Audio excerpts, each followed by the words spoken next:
Bonjour à tous et merci de nous rejoindre pour ce décryptage du discours de Patrice Talon sur l'état de la nation. L'ultime discours du chef de l'État a été prononcé ce 29 décembre. La Covid-19, les réformes économiques et politiques, la démocratie, la lutte contre la corruption et le bilan du quinquennat ont été les principaux axes de ce discours. Pour nous aider justement à mieux comprendre ce discours qui a été prononcé hier, deux invités en plateau. D'abord le deuxième vice-président de l'Assemblée nationale, Robert Guignan, bonjour. Bonjour, monsieur le journaliste. Merci d'avoir accepté notre invitation. Merci. Je rappelle que vous êtes en plateau avec un collègue de l'Union progressiste, Marcelin Akhonoukoun. Bonjour. Bonjour, monsieur Métopé. Merci également d'être sur ce plateau. J'anime cette émission avec Landry Hueton. Landry, bonjour. Bonjour Jean-Eudes. Merci de m'accompagner sur cette émission. Alors, chers invités, vous avez suivi hier ce discours du chef de l'État, le discours sur l'état de la nation. Je vais me tourner vers vous pour commencer, monsieur Robert Guignan. Comment avez-vous accueilli ce discours et est-ce que le discours prononcé hier par le chef de l'État reflète la réalité que vit le Béninois lambda? Merci beaucoup, merci Jean-Eudes. Merci pour cette opportunité que vous m'offrez pour me prononcer sur le discours du chef de l'État prononcé hier à l'Assemblée nationale. Le chef de l'État a sacrifié la tradition et c'est conformément aux dispositions constitutionnelles, en particulier l'article 72 de notre Constitution, qui fait obligation au chef de l'État de venir en fin d'année lire son discours sur l'état de la nation. Et ce discours m'a personnellement émerveillé, ce discours m'a fait plaisir, ce discours est celui que j'attendais personnellement. Ce discours très succinct, parce que je l'ai chronométré, je crois c'était 19 minutes, quand je l'ai chronométré, donc 18, il y en a qui disent 20 minutes. C'est un discours qui m'a personnellement émerveillé, parce que très succinct sur la forme, et très profond sur le fond. Donc c'est un discours qui m'a personnellement fait plaisir. Monsieur Akhonoukoun, et de votre côté, comment avez-vous apprécié ce discours prononcé par le chef de l'État? En quoi est-ce que ce discours était différent de celui prononcé les années antérieures? Oui, ce discours est plus le bilan de 5 années d'exercice du pouvoir. Les autres années, c'est moins. Ça veut dire qu'il a eu le temps de montrer aux Béninois qu'il pouvait, en visualisant son projet de société en 2016 et le discours aujourd'hui, est-ce que les objectifs sont atteints? Moi, j'ai pu découvrir dans son discours que le chef de l'État a fait son autocritique. Autocritique ou autosatisfaction? Parce que c'est beaucoup, c'est ce que la Beaucoup, plupart de ceux qui ont suivi ce discours moi je disent. dirais autocritique. Ceux-là qui pensent que le chef de l'État s'est réjoui parce que le Bénin se porte mieux. Non. Il dit on a pu faire quelque chose. Il y a eu la renaissance du Béninois. Mais beaucoup reste à faire. Celui qui dit ça, il n'a pas la prétention d'avoir une satisfaction totale. Nous devons reconnaître ça. Le secteur éducatif, il a mis l'accent là-dessus. Le chômage des jeunes, le chômage tout court, la formation, ça, il reste beaucoup à faire. Sans ça, il n'y a pas d'économie. Il le sait bien. Il a posé les premiers jalons et il a réussi avec les Béninois qui ont consenti beaucoup d'efforts. C'est ça qu'il salue. Si vous le lisez bien, je crois que loin d'une satisfaction totale personnelle, je crois qu'il a salué les Béninois, les Béninois qui ont consenti beaucoup d'efforts. C'est ce qu'il a salué surtout. Il a reconnu l'effort des Béninois qui l'ont accompagné. Ce n'était pas donné au départ, ce n'était pas donné gagnant. Mais ils ont accepté le sacrifice. C'est ça qu'il saluait, si vous le suivez bien. C'est ce que j'ai reconnu dans le discours. Honorable Bien, le chef de l'État l'a dit, 2 Béninois sur 3 ont aujourd'hui accès à l'eau potable. Et quand on voit un peu ce qui a été dit en 2016 et ce qui se fait aujourd'hui, est-ce que vous êtes en phase avec le chef de l'État quand il le dit comme ça? Oui, merci beaucoup. Et j'ai eu la chance et l'honneur de parcourir les 60 communes visitées par le chef de l'État. C'est ensemble que nous avons commencé. On a parcouru 18 départements, 60 communes et 60 villes. et nous avons écouté par endroits les doléances des populations. Nous avons écouté aussi la satisfaction des populations. Je crois que lorsque le chef de l'État dit que 2 Béninois sur 3 ont accès à l'eau potable, est vrai. Je l'ai touché du doigt moi-même. On a parcouru les villages, on a parcouru les communes et les populations ont témoigné de cela. Donc je crois que personnellement je suis satisfait et c'est une réalité, ce n'est pas un discours populiste, c'est une réalité. L'eau coule partout dans le Bénin. Honorable Afonokon, le chef de l'État a semblé dire aussi hier, pour reprendre un peu ce thème, si hier vous vous portez mal et qu'aujourd'hui vous vous sentez mieux, que demain vous avez l'assurance de mieux vous porter, c'est déjà ça. Le Béninois, est-ce que vous pensez que le Béninois lambda se retrouve aujourd'hui dans ce cliché que le chef de l'État a sorti? Je crois bien. Vous êtes des agents d'investigation. Vous êtes des journalistes. Vous avez le devoir, par la fonction que vous êtes librement choisi, d'informer, d'instruire. Allez au niveau de la population. Vous aurez le temps de découvrir. Et vous avez suivi le président. C'était venu subitement. C'est les populations qui ont voulu que ça soit ainsi. Sinon, au départ, le caractère qu'il a donné à sa tournée, c'était d'aller rencontrer les élus, leur parler. Mais déjà, les foules l'attendaient à chaque carrefour, à chaque coin de rue. Il était obligé. Sinon, il n'est pas du genre populiste.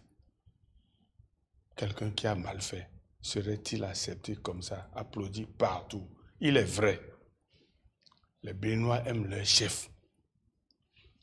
C'est ce que beaucoup ne savent pas. Quoi qu'en coûte, ils aiment leur chef. Beaucoup aiment voir c'est qui l'homme.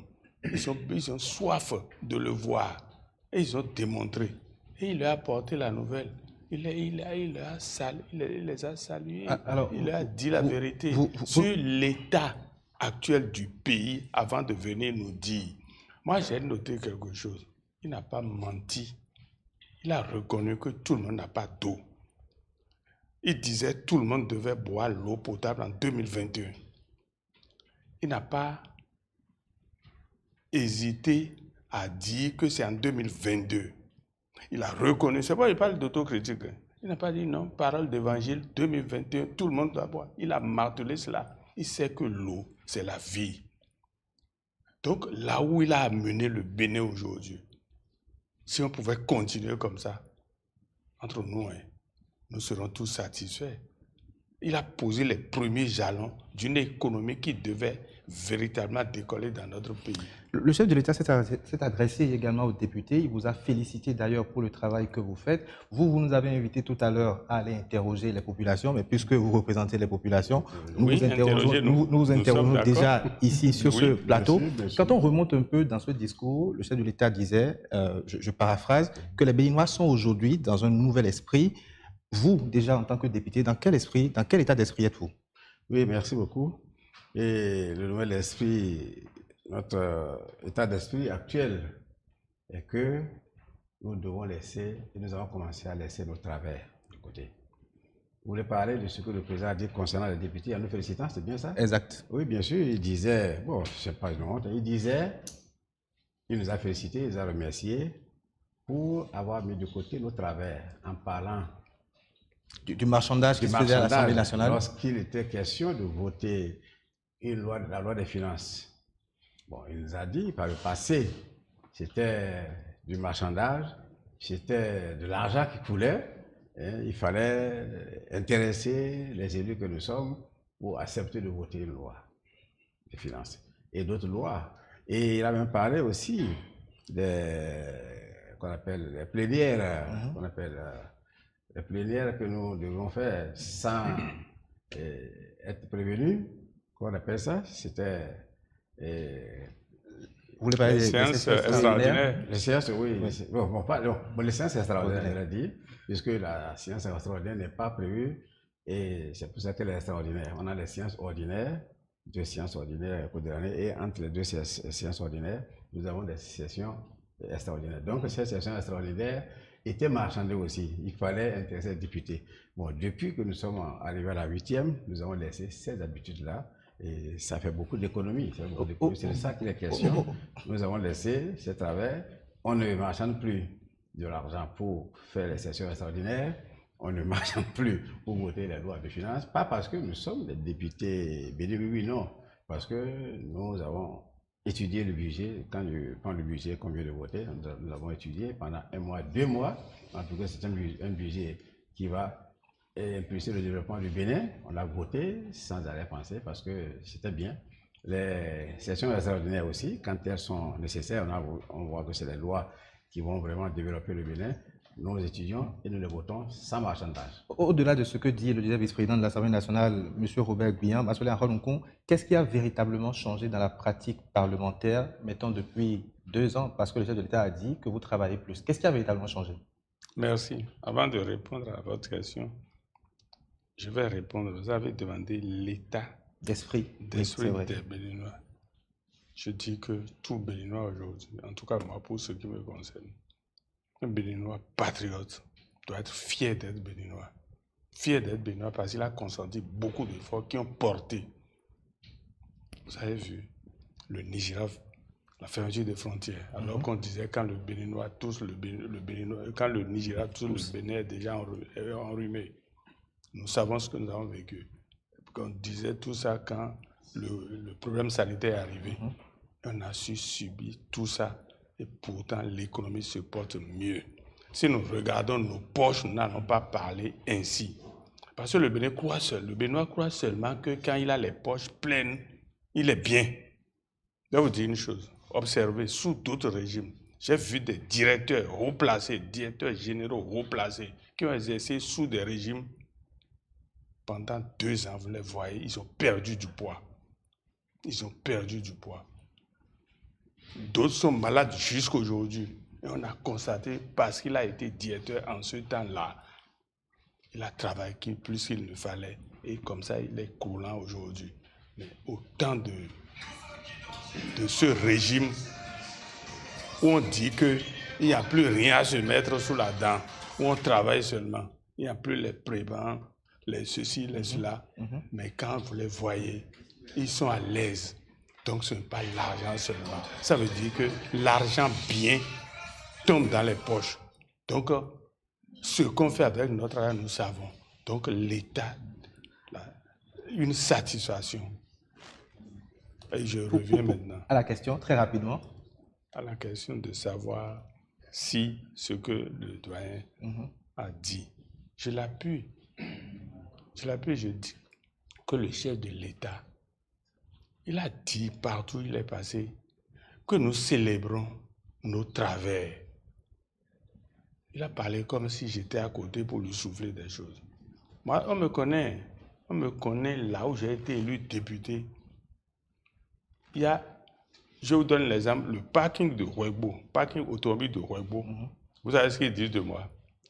Mais Akhonoukou a dit que s'il était responsable de ce parc-là, on ne pataugerait plus la boue parce que l'argent que génère le parking suffirait pour remettre ça à neuf.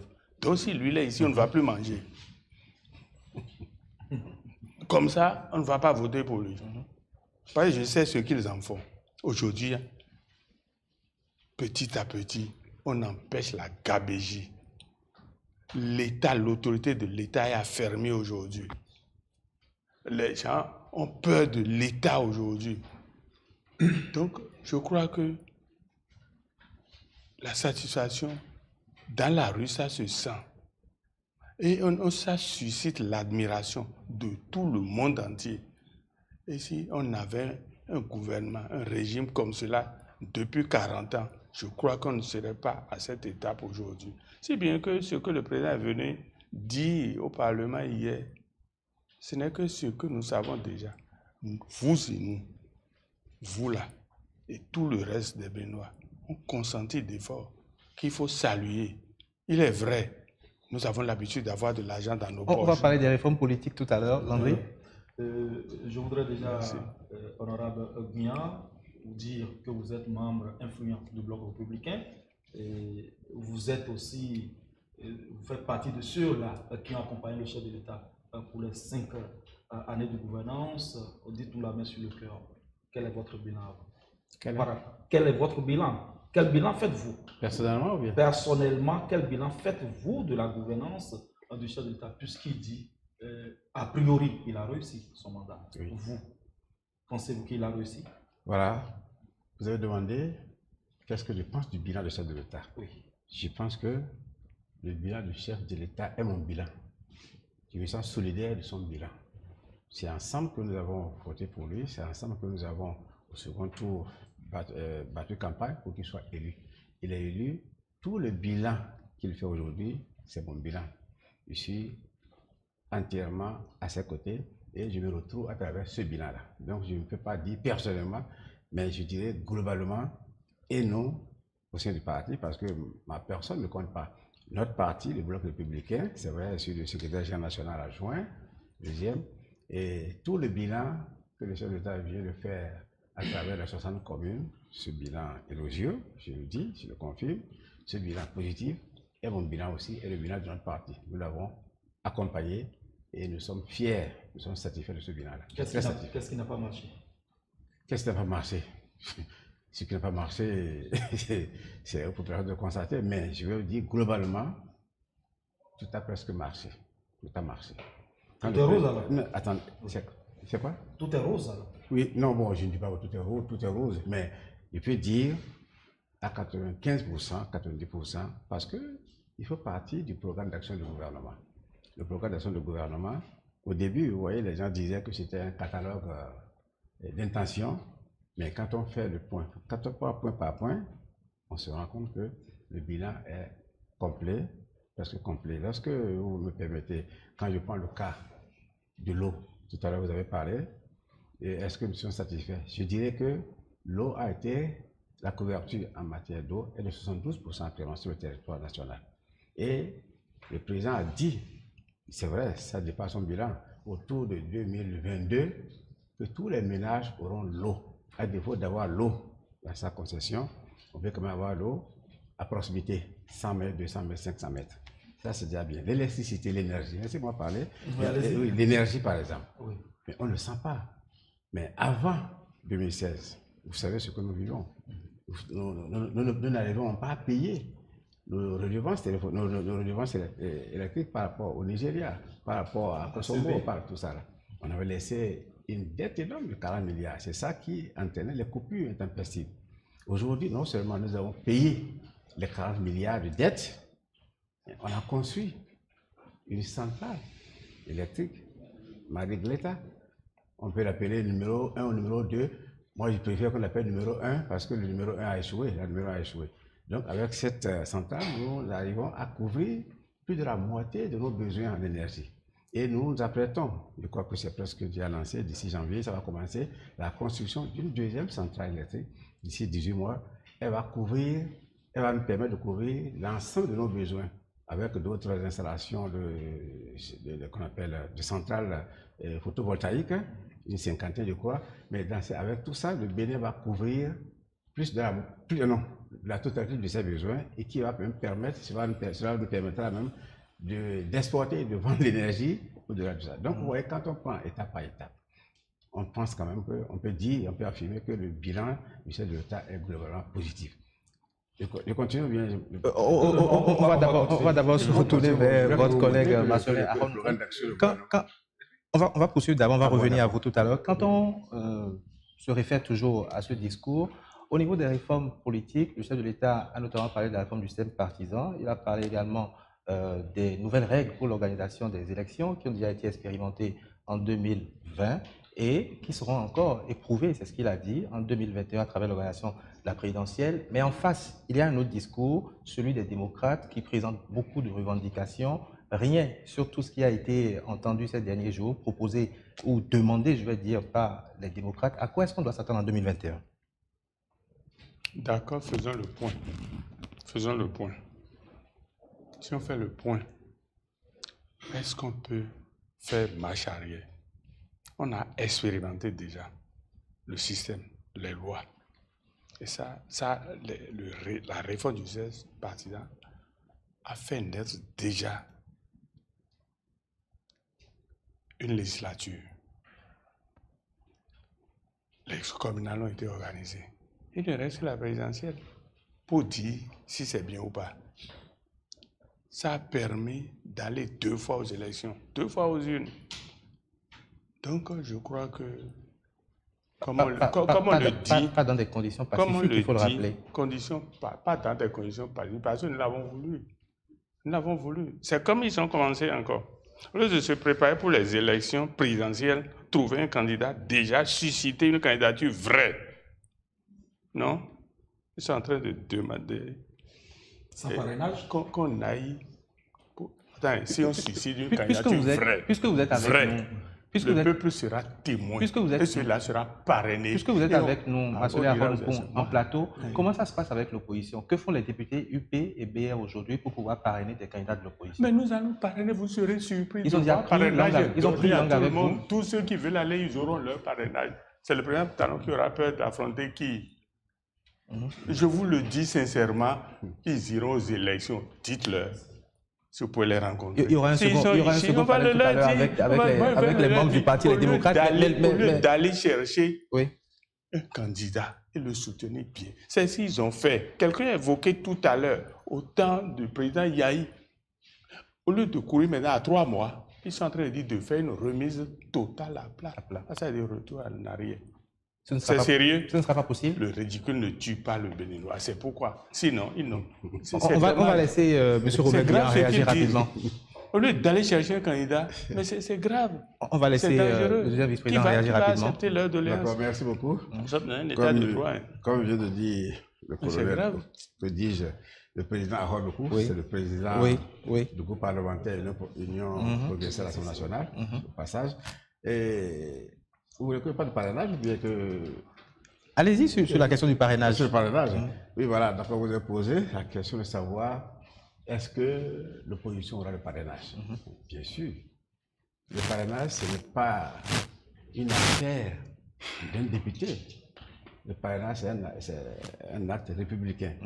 Je crois que le président Talon ne peut pas aller seul à l'élection présidentielle. Sinon, il a rappelé d'ailleurs hier. C'est une catastrophe. Donc, tous ceux qui veulent, déjà le FCBE, bon, je suppose qu'ils ont un candidat.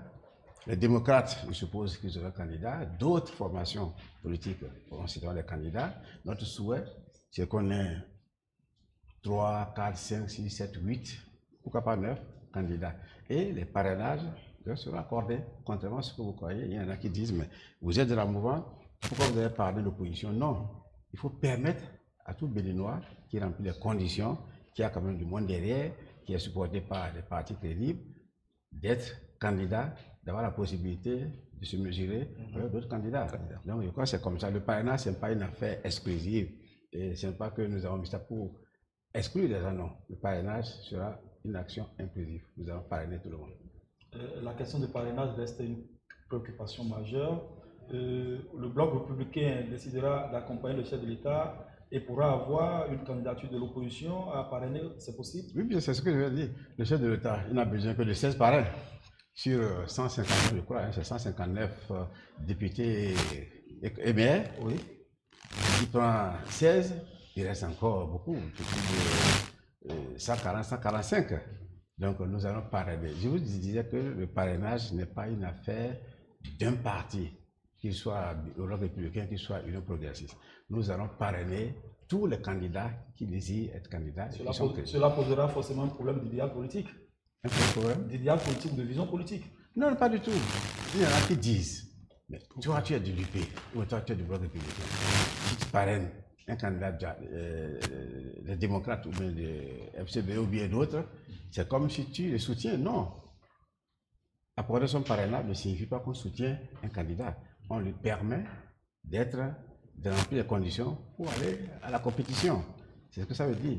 Il disait que l'acte du parrainage est un acte. Très bien. Il nous reste 5 minutes pour finir cet entretien.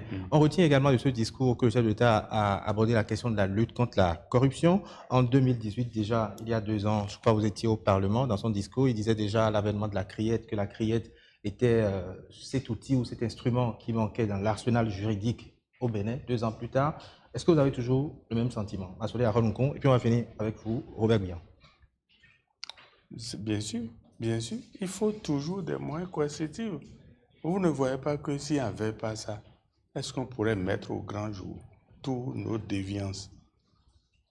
Il fallait ça, parce qu'il faut toujours, quand on le dit, et rien ne bouge. Il a fallu ça maintenant pour que les gens se ressaisissent. Est-ce une bonne chose? C'est à nous d'en juger, nous, population. Je crois que le Bénin, les Béninois sont en train de se libérer de ces oiseaux de mauvais goût qui nous retardent, qui nous plombent. Parce qu'il y a toujours des esprits malins. Vous voyez les problèmes il y a tous les jours des jugements à porter sur des Béninois qui veulent gruger les faits, les maigres cotisations des contribuables. Est-ce qu'il faut leur permettre ça? C'est pourquoi on crie, pour dire que ça ne va pas. Ça ne va pas parce qu'on ne permet plus les trafics. Vous croyez que vous pouvez aller acheter de la tomate là où un trafiquant pointe? Vous ne pouvez pas. Ça annule l'effort des pauvres populations. On nous a dit, dans ce Bénin, le plan partant du Dahomey disait, le Dahomey est essentiellement agricole. Moi, je travaille la terre. Avec mes meilleures ressources, vous faites du trafic, on va dans le même marché. Je peux acheter devant toi. On nous envahit avec tout ça. Et ça n'a jamais prospéré. Ça n'a jamais fait prospérer un État. Donc, revenons. Le Bénin n'a ni l'or, ni pétrole. Mais pourtant, aujourd'hui, on est en train de voir le Bénin comme un pays à ressources, un pays à revenus intermédiaires. Donc, c'est une chance. Nous produisons, nous travaillons. Il ne faut pas que des brebis galeuses annulent l'effort des pauvres populations qui s'échinent sous le soleil tous les jours. Il faut leur reconnaître ça. Et le Bénin pourrait aller de l'avant. Merci, honorable Arononkon. Honorable Gouyan, nous sommes pratiquement à la fin de cette émission. Nous sommes à quelques mois des élections présidentielles. Un message. Quand on sent que le mercure est en train de monter tout doucement, il faut désamorcer. Et tout cela, un message de paix, un message à la classe politique, à la population béninoise. Merci beaucoup. Merci. Je veux rapidement revenir sur ce que la lutte contre la corruption. Et parce que vous avez posé le problème, la question de savoir est-ce que les revendications de l'opposition seront satisfaites ou non.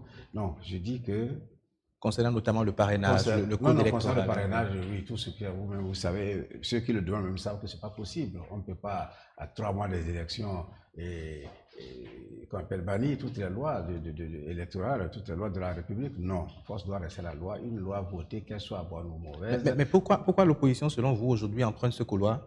Oui, voilà, j'allais en arriver là. L'opposition emploie ce couloir, on a l'impression que certains, permettez-moi de le dire, de bonne foi ou de mauvaise foi, je dis en plus de mauvaise foi, veulent empêcher que les élections aient lieu. Et souhaitent que le Bénin soit en crise pour peut-être remettre le compteur à zéro pour à des fins inavouées. Permettez-moi de le dire comme ça. Sinon, mais je ne comprends pas comment, à 3 mois des élections, on va dire, mettez le parrainage de côté, mettez toutes les lois électorales, alors que le parrainage même est inscrit dans la Constitution et révisé. Donc ça veut dire qu'eux-mêmes ils demandent l'impossible. Alors je leur demande tout simplement de rester sereins, de revenir à eux-mêmes et de savoir que ce qu'ils demandent n'est pas possible. On ne peut remettre en cause une loi électorale à 3 mois des élections. Ils n'ont qu'à, comme disait le colonel, ils n'ont qu'à s'activer, ils n'ont qu'à s'organiser, désigner un candidat dans leur sein, que ce soit les FCBE, que ce soit les démocrates, que ce soit d'autres formations qui sont encore en train de s'apprêter. Oui. Il faut se préparer aux élections, à l'élection présidentielle. Les élections auront bel et bien lieu le 11 avril et je crois que c'est l'occasion d'appeler toute la classe politique à la sérénité et à savoir que la guerre, parce que c'est un pour la guerre, la guerre n'aura pas lieu dans notre pays. Rien ne se passera pour empêcher les Béninois à garder leur quiétude. Je leur demande d'être sereins et de se conformer aux lois de la République. Très bien. Les lois. Merci, honorable Robert Gouyan. Je rappelle que vous êtes deuxième vice-président de l'Assemblée nationale, Massolé Arononkon, et membre du Bloc républicain. Massolé Arononkon de l'Union progressiste, merci également d'être passé sur ce plateau. Oui, très rapidement. Je vais vous dire une chose. Oui. L'opposition fait du dilatoire. Vous savez pourquoi? Dites-le nous. Ils n'ont pas de candidat crédible. où ils n'ont pas les moyens d'aller aux élections présidentielles. C'est tout. Votre mot de fin. C'est tout. Mon mot de fin. Oui.